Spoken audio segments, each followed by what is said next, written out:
प्रश्न अस्ति पश्यन्तु। संविधानस्य 343(2) अनुच्छेद अनुसारं हिंदी राजकीय भाषा अस्ति, हिंदी सहायक राजकीय भाषा अस्ति, आंग्ल भाषा राजकीय अस्ति, आंग्ल भाषा सहायक राजकीय भाषा अस्ति। अवगच्छन्तु एकः विषयः एव 343 तः 351 पर्यन्तं 343 तः 351 पर्यन्तम् अस्माकं देशस्य राजकीय भाषा विषये एव उल्लिखितः अस्ति एव। अत्र प्रश्नः अस्ति 343(2) मध्ये किम् उल्लिखितः अस्ति? 343(2) मध्ये उल्लिखितः अस्ति आंग्ल भाषा सहायक राजकीय भाषा अस्ति इति। संविधान सभाया यदा तत्र चर्चा भवति तस्मिन् समये सर्वे चिन्तितवन्तः संस्कृतं राष्ट्रभाषा भवतु, हिंदी राष्ट्रभाषा भवतु। नैकेषु स्थानेषु एतस्य विरोधम् अभवत्। अतः अन्तिमे सर्वे निष्पत्तिं नीतवन्तः यत् हिंदी अस्माकं राजकीय भाषा भवेत्, पुनश्च देवनागरी अपि अस्माकं देवनागरी लिपि अपि राष्ट्रीय लिपि अथवा राजकीय लिपि भवतु इति सर्वे प्रस्तावं दत्तवन्तः। एतदासीत् 343(1) मध्ये। 343(2) मध्ये किं निष्पत्ति नीतवन्तः? आंग्लभाषा तत्र सहायिका भाषा भवेत्। 343(2) मध्ये कुत्रचित् ख इति अपि लिखितं भवति। आंग्लभाषा सहायिक राजभाषा भवेत्। तदपि तत्र समय अपि निर्धारितः आसीत्। समय तत्र उल्लिखितः आसीत् 1965 पर्यन्तं। ते उक्तवन्तः यत् 1965 वर्षपर्यन्तं केवलं आंग्लभाषा अस्माकं सहायिक राजभाषा रूपेण भवतु। कुत्र कुत्र प्रयोगः पुनश्च भविष्यति? कार्यकारी क्षेत्रेषु इत्युक्ते ऑफिशियल कार्येषु, न्यायिक इत्युक्ते न्यायालयेषु इत्यादि स्थानेषु एव आंग्लभाषा व्यवहार्य रूप नाम सहायिक राजभाषा रूपेण व्यवहारं भविष्यति।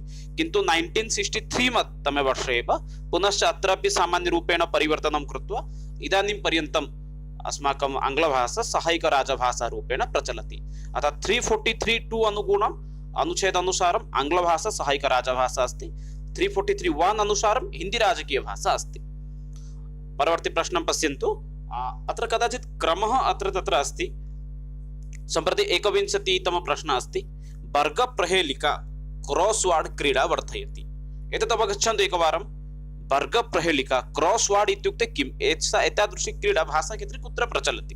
एतत् प्रारम्भिकसमये अस्माकं ज्ञातव्यम्। एषा क्रीडा कीदृशी अस्ति अपि ज्ञातव्यः। वर्गप्रहेलिका छात्राणां किं वर्धयति? श्रवणकौशलं, लेखनकौशलं, शब्दज्ञानं, साहित्यिकार्थं। क्रॉसवर्ड क्रीडा अथवा वर्गप्रहेलिका का क्रीडा अस्ति एकवारं पश्यन्तु। एषा अस्ति एव वर्गप्रहेलिका अथवा क्रॉसवर्ड। एवं एक प्रकारेण बन्धनी मध्ये अथवा प्रकोष्ठे बहवः अक्षराणि भवन्ति, बहूनि अक्षराणि भवन्ति। तेषाम् एव तत्र किं करणीयम्? एकमेकं शब्दं करणीयं। प्रायः बाल्यकाले वयम् एतादृशा क्रीडा क्रीडितवन्तः। यथा पश्यन्तु, एकः वर्णः अत्र अस्ति वदति, एकः शब्दः अत्र भवति, क्रियापदं भवति। पुनश्च इतोपि अत्र भवति बसति इति एकः पदं भवति। एवं प्रकारेण वहति, एवं प्रकारेण छात्राणां कस्य कौशलस्य, कस्य ज्ञानस्य वर्धनं वयं कुर्मः। वदामः चेत् एतत् छात्रः करोति चेत् तस्य श्रवणकौशलस्य वृद्धिः न भवति, अतः सम्यक् उत्तरं भवति। लेखनकौशलस्य अपि वृद्धिः न भवति, अतः सम्यक् उत्तरं भवति शब्दज्ञानं। सः अधिकाधिकशब्दान् ततः सः अन्वेषणं करोति, अधिकाधिकशब्दान् अपि सः अन्वेषणं कृत्वा अपि वदति, लिखति, अतः तस्य मुख्यं भवति शब्दज्ञानवर्धनं भवति।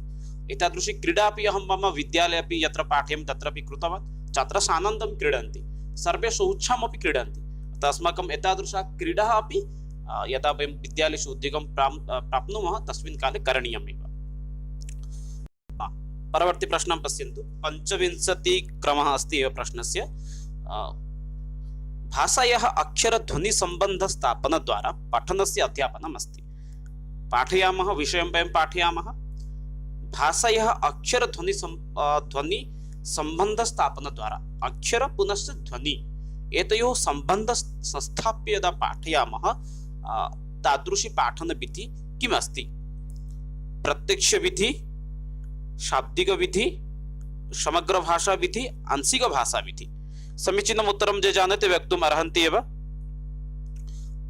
अत्र सम्यक् उत्तरं भवति शाब्दिक विधि। शाब्दिक विधि इत्युक्ते फोनिक्स मेथड।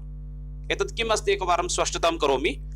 प्रत्यक्ष विधि मध्ये किं भवति? शब्द पद मध्ये मेलनं भवति। उदाहरण शब्दयोः मध्ये मेलनं भवति। शाब्दिक विधि इत्युक्ते वर्णेन सह ध्वनि इत्यस्य यथा मेलनम्।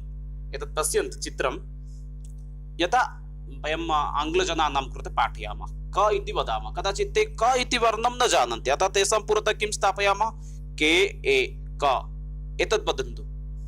अतः एतदेव अस्ति अस्माकं फोनिक् मेथड् इति। शब्दानाम् उच्चारणं कथं भवति तदेव भवति मुख्यमेव। शब्द पुनश्च ध्वनि एतयोः मेलनं वा एतयोः मेलनं सम्पादनं कृत्वा यदि पाठयामः चेत् सा विधिः भवति शाब्दिकविधिः, यद् वयम् आङ्ग्लभाषायां वदामः फोनिक् मेथड् इति। अग्रे गच्छामः। द्वितीय प्रश्न इतः अस्ति, प्रश्नानाम् उद्देश्यं किं नास्ति। प्रश्नं यदा वयं स्थापयामः, प्रश्नानाम् उद्देश्यं किं नास्ति। अध्यापकस्य प्रश्नकौशल्यस्य विकासः, छात्र अध्यापकयोः सहभागिताः वर्धनं, छात्राणां पूर्वज्ञानस्य परिचयः, छात्राणाम् उद्दीपनं। समीचीनम् उत्तरं ये जानन्ति वक्तुम् अर्हन्ति एव। अत्र समीचीनविकल्पः भवति प्रथमविकल्पः एव, अध्यापकस्य प्रश्नकौशल्यस्य विकासः। वयं प्रश्नान् पृच्छामः किमर्थं नाम छात्राणां विकासार्थं, न तु शिक्षकस्य विकासार्थम्। अध्यापकस्य प्रश्नकौशल्यस्य विकासः भवतु, तदर्थं वयं प्रश्नान् न पृच्छामः। अतः समीचीनम् उत्तरम् अत्र भवति प्रथमविकल्पः एव। परवर्ती प्रश्नः अस्ति, तृतीय प्रश्नः, अधस्तनेषु अभिजातभाषायाः इत्युक्ते क्लासिकल् लैंग्वेज किं निष्कर्षं वदति। निष्कर्षं नास्ति। शास्त्रीयभाषा इति अपि अभिजातभाषा इत्युक्ते शास्त्रीयभाषा वा क्लासिकल् लैंग्वेज इत्यस्य अथवा तदर्थं कः नियमः भवति। अत्र विकल्पेषु कः नियमः नास्ति एव। इत्युक्ते सरलभाषया वदामः चेत् एका शास्त्रीयभाषा अनुमतिं प्राप्तुं के नियमाः भवेत्, किन्तु इतः कः नियमः नास्ति। भाषायाः 1500 वर्षतः 2 वर्ष पुरातनः इतिहासः लिखितसाहित्यं भवेत् वा अस्ति। भाषायाः कानिचन प्राचीनसाहित्यानि महाकाव्यानि सन्ति।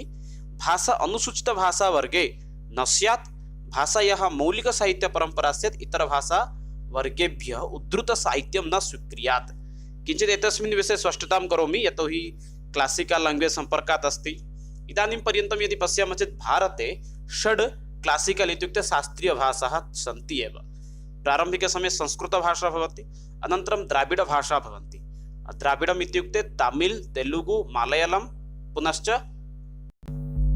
अनन्तरं कन्नडः, पुनश्च अस्माकम् उत्कलस्य भाषा कन्नडभाषा। एवं प्रकारेण 6 भाषाः एव क्लासिकल् अथवा शास्त्रीयभाषारूपेण भारते प्रसिद्धाः सन्ति।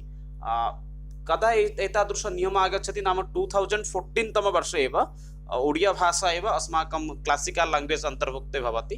ततः पूर्वम् ओडिया भाषा अपि क्लासिकल् लैंग्वेज रूपेण अपि न आसीत्, शास्त्रीयभाषारूपेण न आसीत् एव। 2006 तमवर्षे एव राज्यसभा मध्ये एव एतादृशः नियमः आगच्छन्ति, येन शास्त्रीयभाषायाः ज्ञानम् अस्माकं भविष्यति। के नियमः इत्युक्ते भाषायाः भाषा न्यूनातिन्यूनं 1500 अथवा 2000 पुरातनं भवेत्। प्रथमविषयः एव सा भाषा न्यूनातिन्यूनं 1500 अथवा 2000 पुरातनः। 1500 पुरातनम् अस्माकम् ओडिया भाषा भवेत् अस्ति एव। भाषायाः कानिचन प्राचीनसाहित्यानि महाकाव्यानि सन्ति। संस्कृतभाषायां पश्यन्तु बहूनि महाकाव्यानि सन्ति, बहूनि प्राचीनसाहित्यानि सन्ति, अत्र संशयः नास्ति। अन्तिमविकल्पं पश्यन्तु, भाषायाः मौलिकसाहित्यपरम्परा इतरभाषावर्गेभ्यः उद्धृतसाहित्यं न स्वीकुर्यात्। यथा अन्यभारतीयभाषां पश्यति, संस्कृतं पश्यामः चेत् संस्कृतात् अन्यभाषीयः ग्रन्थाः सन्ति, यथा रामायणं, महाभारतम् अन्यभाषाद्वारा अनुवादं भवति, किन्तु अन्यभाषातः संस्कृतभाषां प्रति किमपि प्राचीनसाहित्यम् अनुदितं नास्ति। अतः संस्कृतमपि एका प्राचीनभाषा अथवा शास्त्रीयभाषा इति उल्लिखिता अस्ति। अस्तु, किन्तु एतेषु विकल्पेषु भिन्नविकल्पः भवति। अयं विकल्पः तृतीयविकल्पः, भाषा अनुसूचितभाषावर्गे न स्यात्। एषः विकल्पः अत्र समीचीनः भवति एव। परवर्ती प्रश्नं पश्यामः। लेखनकौशलस्य उद्देश्यम् अस्ति। वयं लेखनकौशलस्य विकासं किमर्थं कुर्मः? पत्रलेखनाय, गीतश्रवणेन, सूत्रकण्ठस्थीकरणेन, शुद्ध उच्चारणेन। समीचीनं विकल्पं पश्यामः चेत् अत्र समीचीनः विकल्पः भवति पत्रलेखनाय। लेखनकौशलस्य विकासस्य उल्लेखम् अस्ति पत्रलेखनाय। परवर्ती प्रश्नं पश्यामः। विद्यार्थीनां श्रवणकौशलस्य आकलनं कर्तुं शक्यते। छात्रा कियत् श्रुतवन्तः तस्य आकलनं कर्तुं वयं किं कर्तुं पारयामः एवं प्रकारेण प्रश्नः अस्ति एव। प्रतिदिनं पुनः पुनः अभ्यासद्वारा वारं छात्रान् अभ्यासं कारयामः, तेन छात्राणां श्रवणकौशलस्य आकलनं कर्तुं शक्नुमः। अथवा कथायाः वर्णनं कृत्वा तदुपरि बौद्धपरकप्रश्नैः प्रारम्भिकसमये एकां कथां वदामः, यापि पञ्चतन्त्रतः भवतु अथवा इतरकथा भवतु, कथां वदामः, तदुपरि प्रश्नान् पृच्छामः, तेन कर्तुं शक्नुमः। अधिकमौनवाचनार्थम् अवसरप्रदानेन अधिकाधिकं भवन्तः मौनवाचनं कुर्वन्तु तथैव उक्त्वा, अथवा छात्राणां भ्रमणार्थं बहिः नीत्वा, अथवा छात्रान् भ्रमणाय कुत्रचित् बहिः नयामः चेत् पश्यामः चेत् अत्र तृतीयचतुर्थविकल्पः कदापि शुद्धं न भवति। अभ्यासः अपि वारं अभ्यासः अपि शुद्धं न भवति, सम्यक् उत्तरं भवति। द्वितीयविकल्पः कथायाः वर्णनं कुर्मः, अनन्तरं प्रश्नान् पृच्छामः, येन वयं ज्ञातुं पारयामः तस्य श्रवणकौशलं कियत् सम्यक् आसीत्। परवर्ती प्रश्नं पश्यन्तु। षष्ठप्रश्नः अस्ति, बलाघातम् इति कदा प्रयुक्तः दृश्यते? नाम कथनकाले अथवा कथनकाले एव भवति, भाषणकाले एव बलाघातः भवति, वदामः कुत्रचित् विरामचिह्नः भवति, सामान्यरूपेण क्षणं भवामः। बलाघातम् इति कदा प्रयुक्तः भवति? गहनपठने, मौखिक अभिव्यक्त्यां, लिखित अभिव्यक्त्यां, मौनपठने। पठनं मौनपठनम् एतद्द्वयं तु न भवति, अस्मिन् काले तु वयं बलाघातं न कुर्मः, वयम् आनन्देन एव पठामः, अतः एतद् विकल्पद्वयमेव अशुद्धं भवति। लिखित अभिव्यक्ति समये अपि वयं वाचनं न कुर्मः, मुख उद्घाटनं न भवति, अतः अत्रापि शुद्धम् उत्तरं न भवति। सम्यक् उत्तरं मौखिक अभिव्यक्ति काले। सप्तमः प्रश्नः अस्ति, पठनस्य प्रारम्भिकस्थितिः शिक्षकः ध्यानं दद्यात् इति अवगतेव। पठनस्य प्रारम्भिककाले शिक्षकः कुत्र ध्यानं दद्यात् वा दातव्यः? भाषायाः वर्णमालायाः कण्ठस्थीकरणे, पठनस्य प्रवाहे, अक्षरध्वनिस्वमन्वये, अथवा पठनस्य शुद्धतायां। सामान्य प्रश्नः अस्ति एव, पठनस्य प्रारम्भिकसमये शिक्षकः कुत्र ध्यानम् अधिकाधिकं दद्यात्? सम्यक् विकल्पं पश्यामः चेत् तृतीयविकल्पः एव भवति, अक्षरध्वनिसमन्वये। यतोहि कण्ठस्थीकरणं कदापि मुख्यं लक्ष्यं नास्ति भाषाशिक्षणे। प्रारम्भिकस्थितिः अस्ति, अतः पठने प्रवाहः कदापि न समागमिष्यति, शुद्धता अपि न आगमिष्यति। अतः अक्षरध्वनि यथा सः अक्षरः अस्ति तथा स उच्चारणं करोति अथवा न करोति, तत्र एव शिक्षकस्य सर्वदा ध्यानं भवेत् एव। अतः समुचितो विकल्पः अत्र भवति अक्षरध्वनिसमन्वये इति। परवर्ती प्रश्नं प्रति गच्छामः। बहूनां प्रश्नः अपि अस्ति, प्राक्टिस् सेट् 3 इत्यस्य किमर्थं न आगच्छति, तत्र काचित् समस्या आसीत् एव, अतः न आगच्छति। शीघ्रं तस्यापि उत्तरपुस्तिकाम् अपि भवन्तः प्राप्स्यन्ति एव। परवर्ती अष्टमः प्रश्नः अस्ति, व्याकरणपर्यायो अस्ति, व्याकरण इत्यस्य पर्यायवाची शब्दं किम् अस्ति इति प्रश्नं करोति। मानवानुशासनं, शब्दानुशासनं, राष्ट्रानुशासनं, सैनिकानुशासनं। समुचितविकल्पं पश्यामः चेत् व्याकरणं नाम शब्दानुशासनं। परवर्ती प्रश्नं पश्यन्तु। नवमः प्रश्नः अस्ति, श्रवणं पठनं चैव ग्रहणात्मककौशलम्, अभिव्यक्त्यात्मककौशलं, रुच्युत्पादककौशलं, कौशलं केवलं। श्रवणं पठनं भवति अस्माकं ग्रहणं कुर्मः, श्रुत्वा अथवा पठित्वा वयं विषयान् ग्रहणं कुर्मः, अतः समुचितविकल्पः अत्र भवति ग्रहणात्मककौशलम्। अभिव्यक्तिकौशलम् इत्युक्ते के भवति? नाम अभिव्यक्तिकौशलमध्ये आगच्छति लेखनं पुनश्च भाषणं। दशमः प्रश्नः अस्ति, नवीनशिक्षणपद्धत्यां व्याकरणशिक्षणस्य सर्वाधिक रुचिकरो विधि मन्यते। जानीमः वयमेव, नवीनशिक्षणपद्धतिद्वारा किं भवति, व्याकरणशिक्षादाननिमित्तं सर्व उत्तमा पद्धतिः का वर्तते? पारायण अस्ति, सूत्रकण्ठस्थीकरणम्, आगमन-निगमन, अर्थबोधनं। समुचितविकल्पं पश्यामः चेत् तत्र सम्यक् विकल्पः भवति तृतीयविकल्पः आगमन-निगमन विधि। आगमन-निगमन इत्युक्ते आरोह अवरोह पद्धति। अखिल भारतीय स्तरे आगमन-निगमन इति पद्धतिः एव प्रचलति, अतः अत्रापि आगमन-निगमन इति उल्लिखितः अस्ति।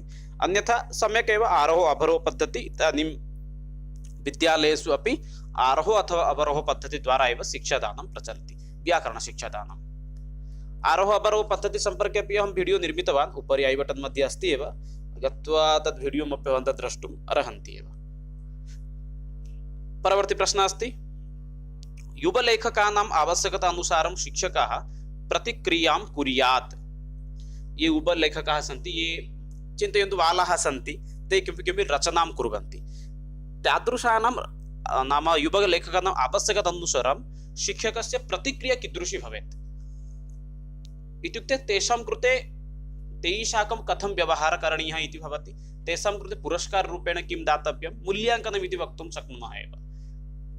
तैः कृतानां व्याकरणगतत्रुटीनां विस्तृतप्रतिपुष्टिं दत्त्वा तैः सम्यक् कार्यं कृतम् इति प्रशंसां कृत्वा तेषां कृतिभ्यः उद्धारणं कृत्वा विशिष्टं टिप्पणीं च दत्त्वा त्रुटीनाम् उपेक्षां कृत्वा निर्दिश्य कक्षायां तेषाम् उत्तमलेखनार्थं सन्माननं कृत्वा।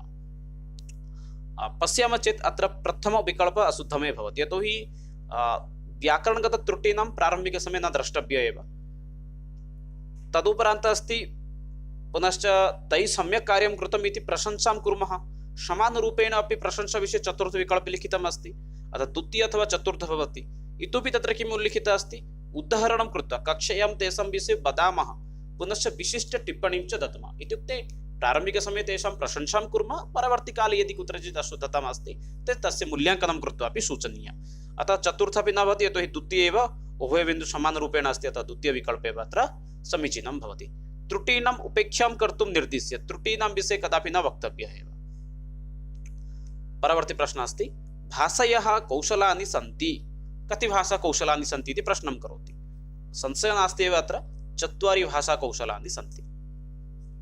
परवर्ती प्रश्नः अस्ति, अधस्तनेषु भाषा अधिग्रहण अधिगमयोः मूलभूतं पार्थक्यं वर्तते। इत्युक्ते अधो ये लिखितानि सन्ति तेषु भाषा अधिग्रहण पुनश्च अधिगम एतयोः मध्ये मूलभूतपार्थक्यं वर्तते। इत्युक्ते अधिगम पुनश्च अधिग्रहण इत्युक्ते भाषाग्रहण पुनश्च भाषा अवबोधन मध्ये कः पार्थक्यः। समुचितविकल्पं पश्यामः चेत् अत्र उत्तमविकल्पः भवति भाषायाः सामुख्यं। समुचितविकल्पः अत्र भवति भाषायाः सामुख्यम् इति। परवर्ती प्रश्नः अस्ति 14 प्रश्नः, संयोजनकशब्दानाम् अधिकं प्रयोगः भवति। संयोजनकशब्दानाम् अधिकः प्रयोगः कुत्र भवति इति प्रश्नं करोति। प्रश्नकौशले, श्यामपट्टकौशले, प्रस्तावनाकौशले, व्याख्याकौशले। संयोजनकशब्द इत्युक्ते भवन्तः अवगच्छन्ति इति चिन्तयामि। संयोजनक इत्युक्ते भवति समोच्चारितशब्दः। समोच्चारित इति न वदामः, पर्यायवाची शब्दः इति वक्तुं शक्नुमः एव। पर्यायवाची समुच्चारित भिन्न भिन्न इति भवति एव। पर्यायवाची शब्दानां प्रयोगः कस्मिन् काले कुर्मः एव, प्रश्नकौशले तु नास्ति एव, श्यामपट्टकौशले न भवति, प्रस्तावनासमये अपि न कुर्मः। कुत्र कुर्मः इत्युक्ते व्याख्यानसमये। यदा व्याख्यां कुर्मः तस्मिन् काले एव अधिकाधिकः पर्यायवाची शब्दानां वयं प्रयोगं कुर्मः एव। परवर्ती प्रश्नः अस्ति 15 प्रश्नः अस्ति, मातृभाषायाः संसाधनरूपेण प्रयोगदृष्ट्या अधोलिखितेषु का उक्ति न समीचीना। प्रश्नम् अवगच्छन्तु, न समीचीना इति वदति। मातृभाषायाः संसाधनरूपेण, मातृभाषायाम् एकम् उपकरणरूपेण प्रयोगदृष्ट्या अधोलिखितेषु का उक्ति न समीचीना। मातृभाषां वयम् एकं किं कुर्मः, प्रयोगं कुर्मः, उपकरणरूपेण प्रयोगं कुर्मः, छात्राणाम् अवबोधनाय प्रयोगं कुर्मः। अतः एतेषु का उक्ति समीचीना नास्ति।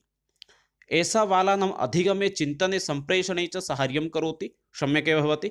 छात्राणाम् अधिगमने अपि सहायतां करोति। तेषाम् अर्थबोधप्रक्रियायां मातृभाषा गुणात्मकं भूमिकां निर्वहति। इत्युक्ते छात्राणाम् अर्थावबोधने अपि मातृभाषा सम्यक् स्थानं स्वीकरोति, एतदपि सम्यक् अस्ति। शिक्षणविधीनां विस्तारार्थं मातृभाषा साहाय्यं करोति। विधीनां विषये इत्युक्ते प्रश्नं भवतु अथवा यत्किमपि अस्माकं विधयः वर्तन्ते, प्रश्नोत्तरविधिः भवतु अथवा व्याख्यानविधिः भवतु, काठिन्यनिवारणसमये एतेषु सर्वेषु स्थानेषु मातृभाषा सहायतां करोति, एतदपि सम्यक् अस्ति। द्वितीयभाषायाः उपेक्षां कर्तुं मातृभाषा साहाय्यं करोति, एषा उक्तिः सम्यक् नास्ति। यतोहि द्वितीयभाषा अस्ति इत्युक्ते अन्य एका भाषा अस्ति। यथा चिन्तयन्तु, ओडिशा सर्वकारीयविद्यालयेषु यदि इङ्ग्राजीभाषां पाठयामः, तत्र तु इङ्ग्राजीभाषाद्वारा न पाठयामः, तत्र मातृभाषया प्रयोगं भवति। अतः द्वितीयभाषां कदापि उपेक्षां न करोति एव मातृभाषा। अतः समीचीनविकल्पः अत्र अस्ति एव, चतुर्थविकल्पः एव। परवर्ती प्रश्नं पश्यन्तु, आदर्शवाचनस्य प्रयोजनम् अस्ति। आदर्शवाचनं जानीमः एव, शिक्षणस्य प्राक् एव भवति। इत्युक्ते प्रारम्भिकसमये प्रस्तावना, अनन्तरं शिक्षकः आदर्शवाचनं करोति। आदर्शवाचनस्य प्रयोजनम् अस्ति। आदर्शवाचनं किमर्थं वयं कुर्मः? श्रुतलेखनाय, उच्चारणशिक्षणार्थं, त्रुटिसंशोधनार्थं, काठिन्यनिवारणाय। यद् हर्वटीय पञ्चपद्धतिः भवति तेषु एव एषः विकल्पः सम्यक् अस्ति, तत्रैव एषः विकल्पः आगच्छति। अतः आदर्शवाचनस्य प्रयोजनं किमर्थम् अस्ति इति प्रश्नं करोति। सम्यक् उत्तरं ये जानन्ति वक्तुम् अर्हन्ति एव। आदर्शवाचनस्य आवश्यकता भवति उच्चारणशिक्षणाय। प्रारम्भिकसमये आदर्शवाचनस्य लक्ष्यं किमस्ति? शिक्षकः उचितविरामचिह्नानां प्रयोगं कृत्वा विषयं पठति, तदनुगुणं छात्राः अपि तथैव पठिष्यन्ति, अग्रे अनुवाचनं करिष्यन्ति, तदर्थम् आदर्शवाचनं चलति। अतः आदर्शवाचनस्य आवश्यकता अस्ति उच्चारणशिक्षणनिमित्तमेव। परवर्ती प्रश्नः अस्ति, माध्यमिकस्तरे बालस्य भाषाविकासार्थं सर्वतो महत्त्वपूर्णम् अस्ति। प्रारम्भिकसमये छात्राणां भाषाविकासार्थम् अत्यधिकं महत्त्वपूर्णं किम् अस्ति?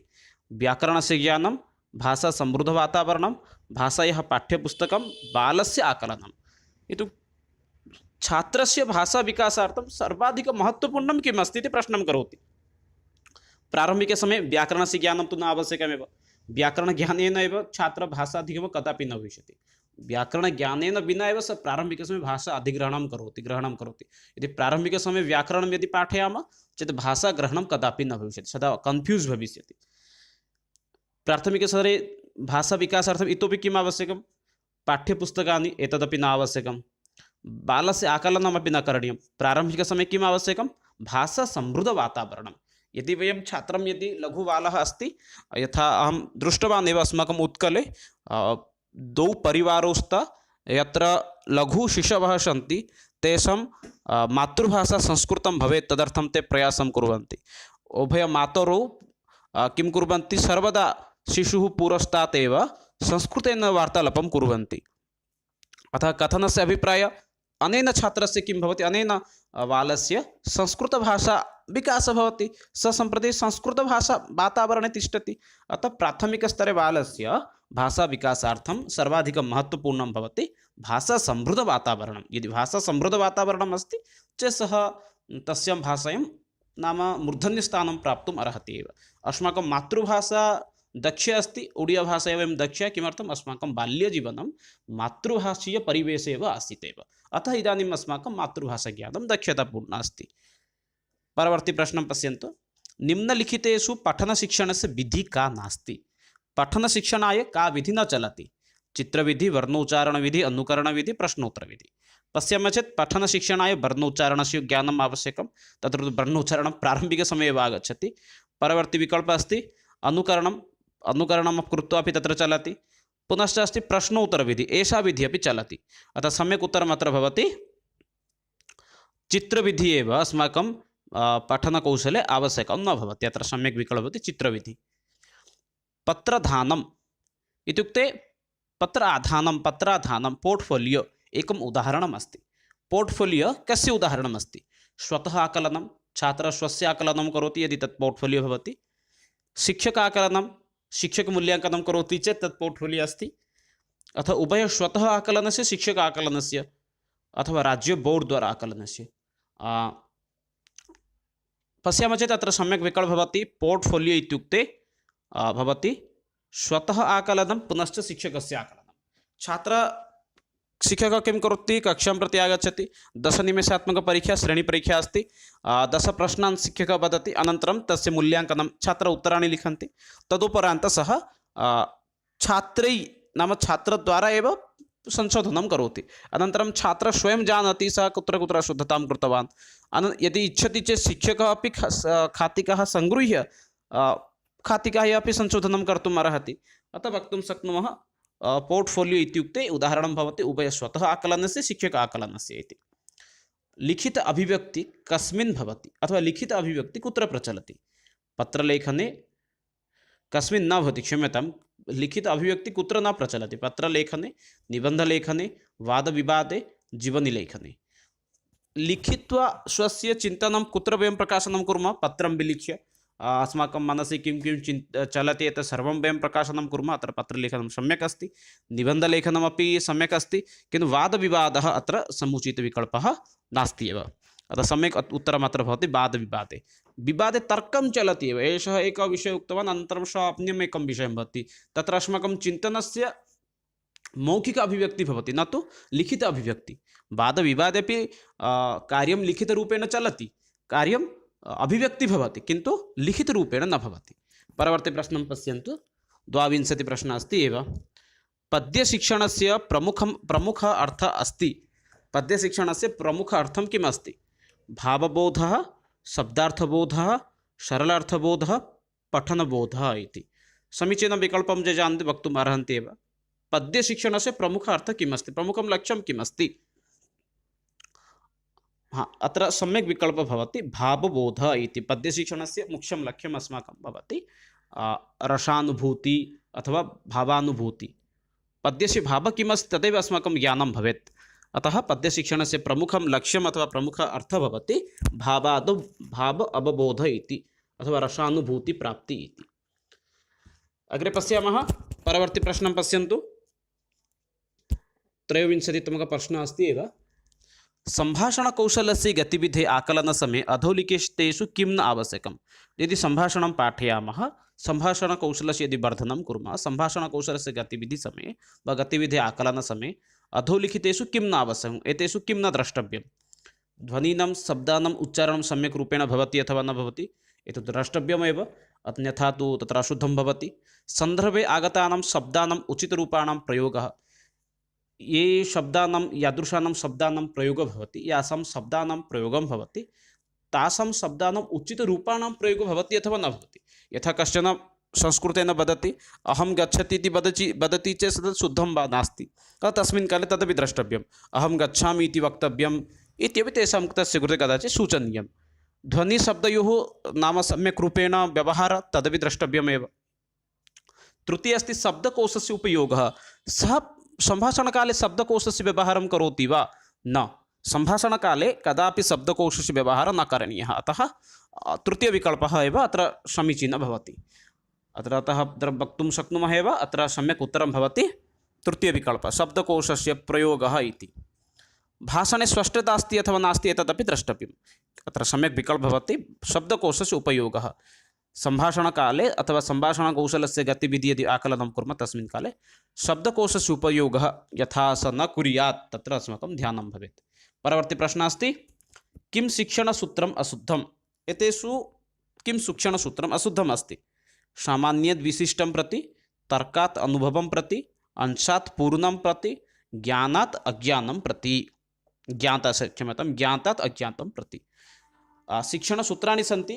एकवारं प्रत्येकस्मिन् विषये एव स्पष्टतां किञ्चित् करोमि एव। सामान्यात् विशिष्टं प्रति, सामान्यं किं भवति? सामान्यं नियमः भवति। पुस्तकीयः विषयः भवति तत् सामान्यं भवति, तं विषयं कः अपि पाठयितुं शक्नोति, कः अपि पठितुं शक्नोति, किन्तु तस्य अवबोधनमेव किं भवति? विशिष्टं भवति। अतः सामान्यं विशिष्टं प्रति शुद्धमेकमेव वर्तते। अशुद्धम् इति पृच्छति। तर्कात् अनुभवं प्रति, तर्कं भवति एव किन्तु अनुभवं सर्वे वक्तुं न पारयन्ति। अनुभवकथनद्वारा किं भवति? छात्राणां मौलिकविकासः भवति, बौद्धिकविकासः भवति। अतः तर्कात् अनुभवं प्रति एतदपि सम्यक् अस्ति। अंशात् पूर्णं प्रति, पुस्तके पूर्णविषयः भवति, अंशं प्रति नेतव्यः। इत्युक्ते हस्तविषये पाठयामः, हस्तः एषः हस्तः इति कः अपि वक्तुं शक्नोति, किन्तु हस्तस्य प्रत्येकम् अंशं कः दृष्ट्वा यदि पाठयति चेत् अंशम् एकमेकम् अंशं यदि वयं पाठयामः चेत् किं भवति? सम्यक् भवति। अतः अंशात् पूर्णं न भवति। यथा वयं पाठयामः शरीर अङ्गानां विषये, प्रारम्भिकसमये वदामः मनुष्यशरीरः, तदुपरान्तं वदामः यत् मस्तिष्कः, चक्षुः, पुनश्च नासिका, कर्णः, एतद् वदामः। न तु साक्षात् अन्ते प्रविशामः, अन्तकोशः एवं तु न वदामः एव। पाकस्थली, एतत् किमस्ति? अंशः अस्ति शरीरस्य, उदरस्य अंशः अस्ति। अतः प्रारम्भिकसमये उदरविषये पाठनीयं शरीराङ्गपाठनसमये, अनन्तरं पाकस्थलीविषये वक्तव्यमेव। अतः अत्र सम्यक् विकल्पः भवति अंशात् पूर्णं प्रति। शुद्धम् अत्र किं भवेत्? पूर्णतः अंशं प्रति। अवगच्छन्ति इति चिन्तयामि। यथा जम्मूप्रदेशविषये पाठनीयम् इत्युक्ते तत्र जम्मूप्रदेशस्य प्रसिद्धं स्थानमेकं शिवखुडि इति अधिकाधिकजनाः न जानन्ति। अतः प्रारम्भिकसमये किं भवेत्? नाम तत्र जम्मूप्रदेशे इति वक्तव्यम्, अनन्तरं अन्यप्रसिद्धानि स्थानानां विषये वक्तव्यमेव। अस्तु, अग्रे गच्छामः। 26तमः प्रश्नः अस्ति, वस्तुनिष्ठपरीक्षायाः विशेषता अस्ति। वस्तुनिष्ठ इति जानन्ति परीक्षणं द्विविधं भवति एकमस्ति निबन्धात्मकपरीक्षा परीक्षणं नास्ति परीक्षा द्विविधा भवति एका अस्ति निबन्धात्मकपरीक्षा अन्य एका अस्ति वस्तुनिष्ठात्मकपरीक्षा वस्तुनिष्ठपरीक्षायाः विशेषता का अस्ति वस्तुनिष्ठपरीक्षा वैधतात्मका भवति अर्थात् लाङ्ग् टैम् चलति सम्यक् अस्ति वस्तुनिष्ठता भवति एतदपि सम्यक् अस्ति विश्वसनीया भवति एतदपि सम्यक् अस्ति एताः सर्वाः विशेषताः सन्ति एतदपि सम्यक् भवति अतः सम्यक् विकल्पः अत्र चतुर्थ एव भवति एव अतः एव OSSTT CBT CHT एताः परीक्षाः एव वस्तुनिष्ठयुक्ताः भवन्ति एव परवर्ती प्रश्नः अस्ति पाठ्यपुस्तकात् बहिर्गमनं going to beyond textbook इत्युक्ते किम् पाठ्यपुस्तकपूरकपाठनसामग्रीणां सम्बन्धनं पाठ्यपुस्तकस्य उपेक्षां कृत्वा ततः बहिर्गमनं पाठ्यपुस्तककेन्द्रितज्ञानं स्यात् पाठ्यपुस्तकात् बहिर्गमनं कृत्वा छात्राणां भारम् अधिकं वर्धनम् अन्तिमविकल्पः तु न भवति एव अन्तिमविकल्पः सम्पूर्णरूपेण अशुद्धम् अस्ति पाठ्यपुस्तककेन्द्रितज्ञानं स्यात् एतदपि नास्ति यदि छात्रकेन्द्रितं भवेत् न तु पाठ्यपुस्तककेन्द्रितं पाठ्यपुस्तकस्य उपेक्षां कृत्वा ततः बहिर्गमनम् एतदपि नास्ति अतः समीचीनविकल्पः अत्र भवति पाठ्यपुस्तकस्य पूरकपाठनसामग्रीणां प्रबन्धनं पाठ्यपुस्तकात् बहिर्गमनम् इत्युक्ते पाठे विषयः अस्ति शरीर अङ्गानां परिचयः तस्मिन् स्थाने वयं छात्रान् किं कुर्मः साक्षात् एकस्य शरीरस्य अङ्गानाम् एकमेकं चित्रं स्थापयामः इत्युक्ते एतत् सामान्यपाठ्यपुस्तकात् किञ्चित् बहिर्गच्छति एव परवर्ती प्रश्नः अस्ति भाषाकौशलस्य विधिः अस्ति एतेषु भाषाकौशलस्य का विधिः अस्ति भाषाप्रयोगशाला सामूहिक अभ्यासविधिः अनुकरणविधिः एते सर्वे विधयः इति समीचीनम् उत्तरं ये जानन्ति वक्तुम् अर्हन्ति एव अत्र सम्यक् उत्तरं भवति चतुर्थविकल्पः एव एते सर्वे एव विधयः एताः सर्वाः विधयः एव सम्यक् भवन्ति परवर्ती प्रश्नः अस्ति 29तमः प्रश्नः शिक्षकः तृतीयकक्षायाः विद्यार्थिनाम् एकम् अतिरिच्यम् आवरकं निर्मातुं निर्देशं ददाति अतिरिक्त आवरकम् इत्युक्ते एन्वलप् इति वक्तुं शक्नुमः एव विद्यार्थी निर्देशस्य पालनं करोति भाषाकक्षायाम् एवं विधः गतिविधयः साहाय्यं करिष्यति एका शिक्षिका किं करोति एकस्य एन्वलप् निर्मातुं ददाति एतादृशी चिन्तनं कुत्र प्रचलति वा कस्य कौशलस्य विकासं करिष्यति तत्र सम्यक् उत्तरं भवति श्रवणकौशलस्य विकासः छात्राः कीदृशम् एन्वलप् निर्माणं कुर्वन्ति एतत् सर्वं तस्मिन् क्षेत्रे एव समागच्छति परवर्ती प्रश्नः अस्ति संस्कृतशिक्षणे प्रत्यक्षरीतेः प्रयोगः कः प्रारम्भं कृतवान् प्रत्यक्षपद्धतिं जानीमः एव प्रत्यक्षपद्धत्याः प्रारम्भः प्रारम्भिकसमये कः करोति एव डॉक्टर स्वीट् महोदयेन वेस्ट महोदयेन प्रोफेसर मेक् डाइबोलो महोदयेन प्रोफेसर BP वकील महोदयेन पश्यामः चेत् अत्र समुचितविकल्पः भवति चतुर्थविकल्पः एव प्रोफेसर वकील महोदय एव BP वकील महोदय एव एतस्य प्रारम्भिकसमये प्रारम्भं करोति एव मित्राणि एतदेव अद्यतन अभ्याससत्रस्य केचन प्रश्नाः आसन् एवं रीत्या प्रत्यहं वयं प्रयासं करोमि अहमपि प्रत्यहम् अभ्यासपत्राणि सत्राणि आनयामि तत्र वयम् अधिकाधिकचर्चां कुर्मः इति मिलामः मित्राणि अग्रिमसत्रे तावत्पर्यन्तं विरमामि जयतु भारतं वदतु संस्कृतं वन्दे मातरम्।